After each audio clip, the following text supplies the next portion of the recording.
I'm Victoria Pearson, but you can call me V, and today's vlog is just another quick catch up one because I have had yet another really busy week.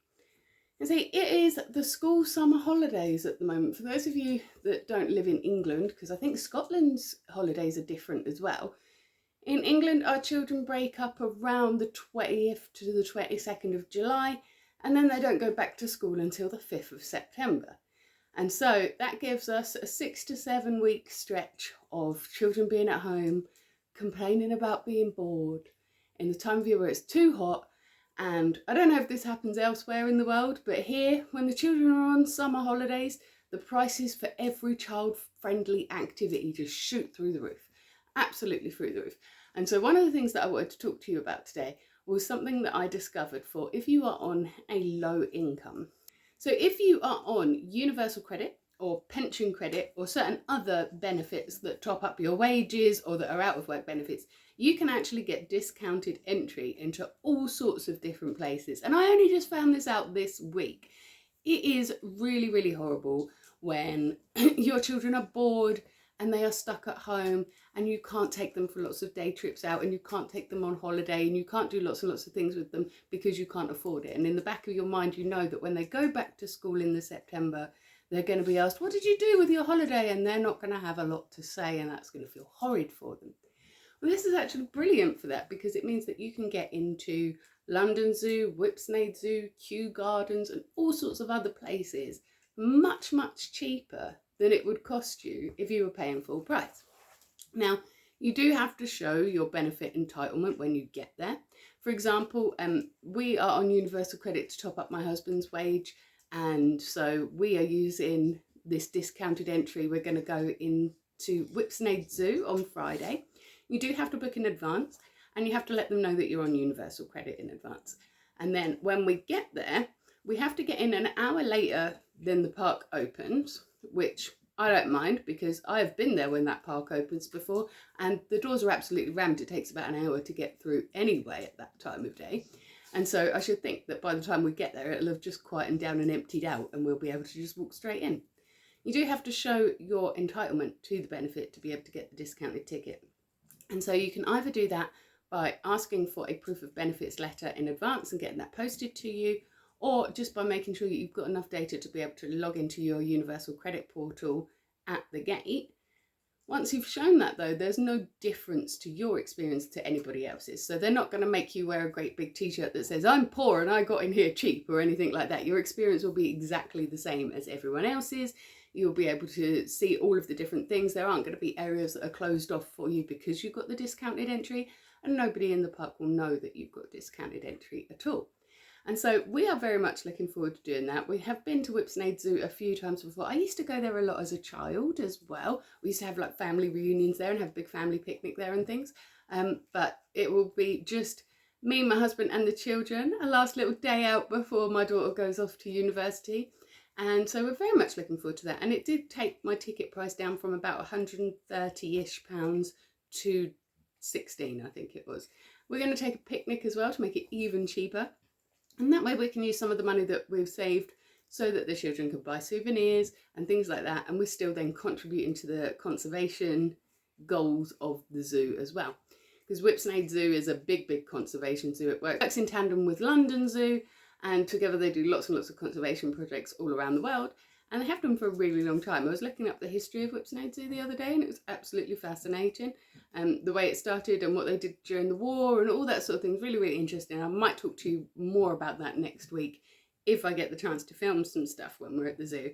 But honestly, my priority when I go to the zoo is not going to be filming because, like I said, it's one of the last little day trips that we're having before my daughter goes off to university. And so I want to make sure that I'm really present there and that I'm really with them. I don't want them hanging around waiting for me to be filming things. So I don't know yet if I'm going to show you the zoo or not. But I thought that that was really worth sharing, that if you are on universal credit or pension credit and you want a day out with the children or the grandchildren and you're struggling to afford it, lots and lots of places do this discounted entry. And I think you can also use it for things like swimming and other things that are sort of educational as well as being good fun for the children. So it's well worth having a look on all your different attractions, have a look on their websites and see if you can find a place that says universal credit on it, because you might be able to get discounted entry. And if you find lots of new places that do it, let me know in the comments, because it would be great to build up a little bank of information there about which places are participating in this scheme, because it's not something that they widely advertise, but it's something that so many parents and grandparents and carers will find so useful over the 6-week holiday, because it is very difficult to make your money stretch over those 6 weeks, let me tell you. So that was the main thing that I've been organising this week. I have been up to a lot this week. I have mentioned to you sort of in passing about health issues that I've had, and a few of you have left me comments worrying about me. Bless your souls, that's so sweet of you. I'm not like ill or dying or anything like that. I've been having issues for the last 2 years, as you know, with my shoulder. It's been causing me quite intense pain, and it's meant that I've been unable to do any of my normal sports type stuff, or all the things that keeps my brain ticking over, and I'm struggling with it. I'm also struggling a lot with dizziness and vertigo, especially when I'm standing up. So I went to the GP to talk about that. I was hoping that I'd be able to share a diagnosis with you today and talk more about it, but it's a much slower process than I'd hoped it would be. Especially because I got referred to a specialist who has then diagnosed and discharged me without even speaking to me. And I'm not entirely sure that the diagnosis is accurate, because they didn't actually speak to me first. So I'm going to have to go back to my GP and see what happens with that. But basically what it was my daughter was also having quite a lot of pains. Hers was in her wrists instead. She's got pains in all of her joints, but especially her wrists. And she had managed to actually get in with the specialist and speak to them. And she was diagnosed with EDS, Ehlers-Danlos syndrome.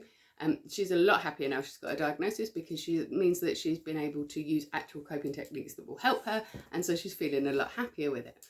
But it is hereditary. And when we were in with the specialist, a lot of the questions I was saying, oh, that's me as well. And the specialist said to me, well, yes, it's hereditary. It's well worth going and speaking to your GP about it if it's causing you trouble. So I suspected that I had EDS anyway, but they've actually diagnosed me with something else, hypermobility spectrum disorder, I think, which I think is related to EDS, but isn't quite the same. I have to go away now and find out more about what that actually means, and what that actually means about the likelihood that I have POTS as well, because my daughter is quite convinced that I have POTS. I don't know a lot about POTS, but the things that she's been showing me are very, very relatable to me, and it could explain why I've been getting so much dizziness and vertigo and breathlessness even when I'm just sitting. And so I'm hoping that after I've done all that investigating, I'm going to have a diagnosis that will mean that I can make a plan, because I really, really want to go back to all my classes, especially my pole class. I realise that may be a vanishing into the distance possibility now, but I'm really, really hoping that there will be some kind of way that I can find a way to still do pole, even if it is an adapted or reduced version of pole.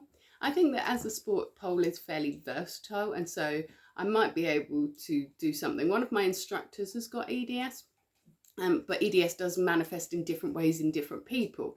And so it gives me hope that it's possible to pole with EDS, but it will be about finding a style that works for my body and that isn't too taxing on my joints. And so that might take me a little while. It also means that I'm getting a bit nervous about making plans, because I don't know how much pain I'm going to be in. At the moment, I'm actually really struggling to sit up to talk to you. My back is hurting and I'm feeling dizzy. There's not a lot of things that you can do while you're just laying on your fainting couch. So, I need to be one of those ladies that just lies about in a fancy dress and gets fanned by big palm leaves or something. That is what I was destined to be. I was born in the wrong century, clearly. Also this week though, as well as dealing with all of that stuff, I've done so much writing again, and it's flowing so nicely. I'm so pleased with this current project, and I actually can't wait for you guys to read it. But I'm going to have to, because I am reliant on other people as well, and I'm not quite finished, but neither are they. And so this collaborative project that I'm working on, where we're pleaching together 4 different stories, it's been so much fun that I think that I might do some short stories set in that realm and set in that universe for my patron, just while we're waiting for everybody else to catch up. But when this book does come out, I can't wait to share it with you, because if you have half as much fun reading it as I've had writing it, you're going to have a whale of a time. It's going to be brilliant. So I will be back next Monday. I might show you a little bit of the zoo, but I might be doing some other bits and bobs instead. And we're actually not going to the zoo until the Friday. My video comes out on the Monday, so you might be a week behind on that, and I might just read you a little story next week instead. But I will be here regardless on Monday, doing some kind of chaos vlog, maybe just chatting to you again like I am today. But if you can't wait until Monday to see me again, I understand that. I am pretty awesome, great company, has to be said. And so I will be here every single morning in your shorts, taking a great big deep breath, letting you know what I'm grateful for, sometimes letting you know what's challenging me that day, and just occasionally telling you about my weird spider dreams. And I will also be here on a Witchy Wednesday doing an intuitive tarot card read for you. A couple of people have asked, and I have responded in the comments, but I don't think they've seen. So the cards that I use for my Witchy Wednesday vlogs are the Titiana's fortune cards and a deck of my own making as well. The ones with the little logo of V on the back that looks like this. Those are the ones that I made myself, but the other ones are Titiana's, I think I'm saying that right, fortune cards, and they're a lovely deck to work with. They work really, really easily and really, really well, and they're very, very intuitive too. So whatever you're up to this week, I hope that you have a fabulous time, stay safe in the sun, and find some cheap and fun things to do. And I will see you next week. But until then, you have yourself a magical week.